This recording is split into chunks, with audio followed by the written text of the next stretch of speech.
They just saw the most incredible miracle of all, transcending even the 10 plagues, the crushing of Pharaoh's army. They are walking through a sea that allows them dry land. Now they fear God and believe in Moses. They have faith, or really have faith in both. For at least 3 days. This will last, right. You can count it in hours. That is just, again, it's brilliant that it has that line. Hey, guess what? They just saw this and they have faith for a totally finite amount of time. Miracles don't work, and people should not rely on them for faith. Well, that's the difference between faith and proof in some sense, right? That's good. That's right. Yes. But even if you get proof, it doesn't last. Miracles should be proofs. Right. No, that's also an indication of their inadequacy. Well, the thing about proof in some sense, if you think about it technically, proof can't work in relationship to the horizon of the future. Because if it's true that the future differs qualitatively from the past, which seems to be the case, that it's literally not predictable, then even if something did work in the past, that's the scandal of induction. Just because something did work in the past doesn't mean it's going to work in the future. And so that means that in some real sense, I think this is fundamentally true. In some real sense, you cannot confront the horizon of the potential of the future without faith. That is what you use to confront that. Because otherwise it's mere repetition of the past, in which case it's not really the future at all. It's not potential. And so that must be associated too with that the idea of the word that confronts potential at the beginning of the time. That's truth serving love in some sense, but it's also got to be something like faith in the ability of potential to bring forth the order that is good, because you never confront it otherwise. And so science, the natural sciences need a degree of faith, a degree of credence when you're trying to sort of make predictions, and a scientist is trying to make predictions and apply hypotheses.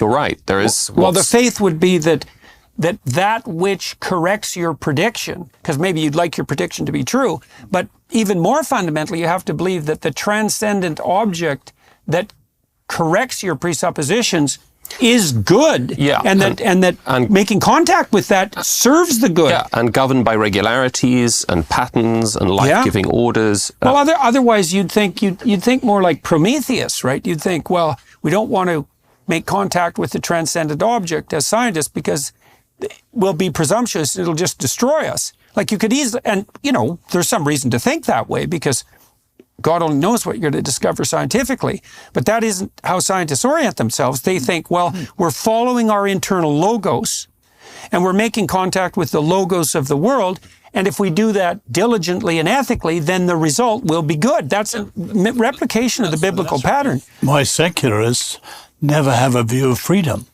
because cause and effect is always looking back. Right. And you can't look forward to the scientific method.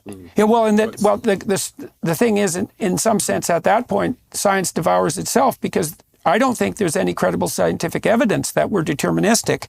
And I think there's a fair bit of credible scientific evidence that not only are we not, but we can't be, and neither is the world. Well, it's more that there couldn't possibly be scientific evidence that we are free.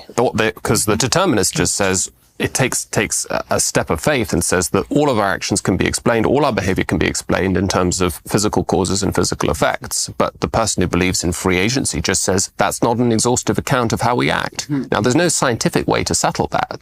You might say, look, I believe that I'm free. I believe that I can lift up this cup. And I believe that more firmly than any skeptical argument you could bring. Penrose certainly believes that we cannot compute the horizon of the future deterministically. And so even if we don't have free will, we have something that isn't deterministic, because determinism per se doesn't work. But Penrose does believe in proofs. He comes up with the famous Hawking-Penrose singularity theorem behind the Big Bang. So and he's a kind of Platonist as well. I think we talked about this before. So if you're you can say that there are mathematical proofs. There are proofs in the kind of timeless Platonic heaven. World. Sure.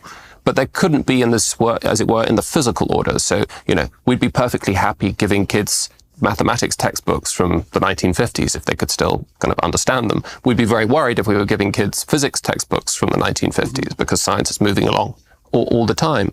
And so there's just not, that skepticism is healthy in scientific inquiry. In fact, you can almost guarantee that science is going to be very different in 20, 30, 40 years' time.